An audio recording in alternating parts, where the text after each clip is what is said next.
حضرت مولانا دوست محمد قریشی رحمۃ اللہ علیہ فرماتے ہیں کہ میں ہندوستان گیا پڑھنے کے لیے، تو مجھے مدرسے میں تعلیمی داخلہ تو مل گیا لیکن اقامتی داخلہ نہیں ملا۔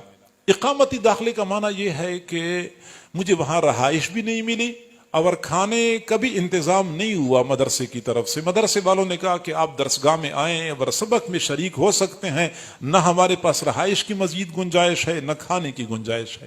فرماتے ہیں کہ میں پریشان تھا کہ کیا کروں۔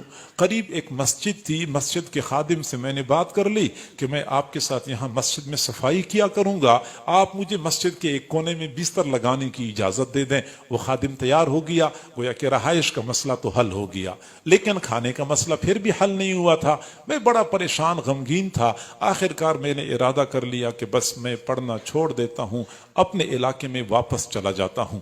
فرماتے ہیں کہ میں عصر کے بعد مسجد سے باہر دروازے کے پاس بیٹھا ہوا تھا، بڑا مغموم تھا، افسردہ تھا کہ اب علم حاصل کرنا میری قسمت میں نہیں ہے۔ میں پریشان تھا۔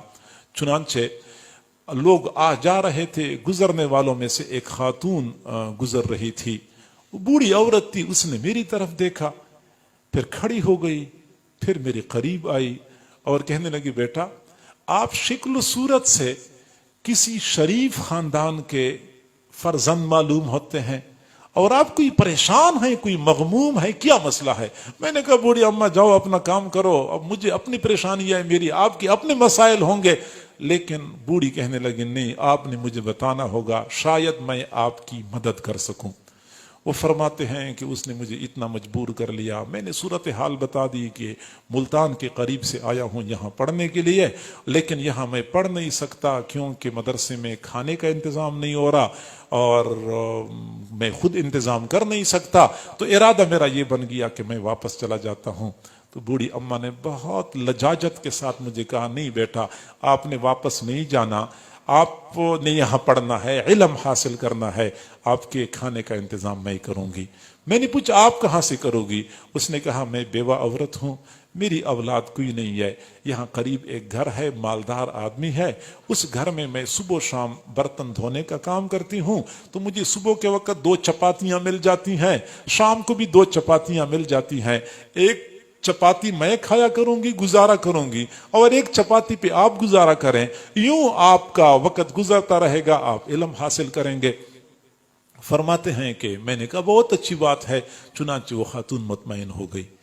پھر وہ فرماتے ہیں کہ اس خاتون نے ایسی ڈیوٹی دی کہ جب مدرسے میں کھانے کی چھٹی ہوتی تھی میں دروازے پہ باہر آتا تھا تو ہمیشہ کے لیے وہ خاتون میرا انتظار کر رہی ہوتی تھی۔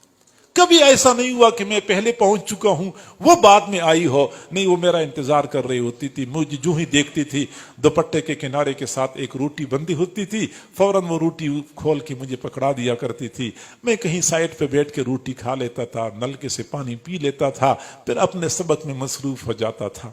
پھر فرماتے ہیں میرا پورا سال اسی طرح گزر گیا، اس خاتون نے ایسی ڈیوٹی دی، سال گزر گیا، اگلے سال پھر مجھے پورا داخلہ مل گیا، رہائش کا بھی انتظام ہو گیا، کھانے کا بھی انتظام ہو گیا، پھر وہ سلسلہ چلتا رہا یہاں تک کہ میں علم کے حصول سے فارغ ہوا، اپنے علاقے میں آیا، میں نے یہاں پہ دین کا کام شروع کیا اور کافی سالوں تک میں کام کرتا رہا۔ پھر اللہ تعالیٰ نے مجھے یہ سعادت عطا فرمائی کہ میں حرم شریف چلا گیا حج کرنے کے لیے۔ تو حج کے ایام میں رات کے وقت میں نے ایک خواب دیکھا کہ ایک تخت ہے، بہت خوبصورت چمکتا دمکتا تخت ہے جس میں ہیرے جواہرات جڑے ہوئے ہیں۔ مجھے دور سے وہ تخت نظر آیا، میں حیران رہ گیا کہ یہ تخت کس کا ہے۔ جب میں قریب گیا تو میں نے دیکھا کہ اسی تخت پر وہی خاتون بیٹھی ہوئی تھی جس نے خوبصورت ریشمی کپڑے پہنے ہوئے تھے، زرق برق لباس میں ملبوس تھی اور سونے کے زیورات سے لدی ہوئی تھی۔ میں نے بوڑھی اماں کو سلام کیا، اس بوڑھی اماں نے مجھے سلام کا جواب دیا، تو میں نے پوچھا بوڑھی اماں یہ مقام آپ کو کیسے مل گیا؟ تو مسکرانے لگی، کہنے لگی یہ اسی ایک روٹی کی برکت ہے، اللہ رب العزت نے مجھے یہ مقام عطا کر دیا۔ جب مجھے اللہ کے سامنے حساب کتاب کے لیے پیش کیا گیا تو جب فرشتوں نے کہا کہ اللہ اس کا حساب لینا ہے، اللہ نے فرمایا کہ اس نے میرے ایک مہمان کی خدمت کی ہے، اس کا حساب لیتے ہوئے مجھے شرم آتی ہے، اس کو ویسی ہی اعلیٰ مقام عطا کر دو۔ بس اسی ایک روٹی کے نتیجے میں اللہ نے مجھے یہ مرتبہ عطا کر دیا۔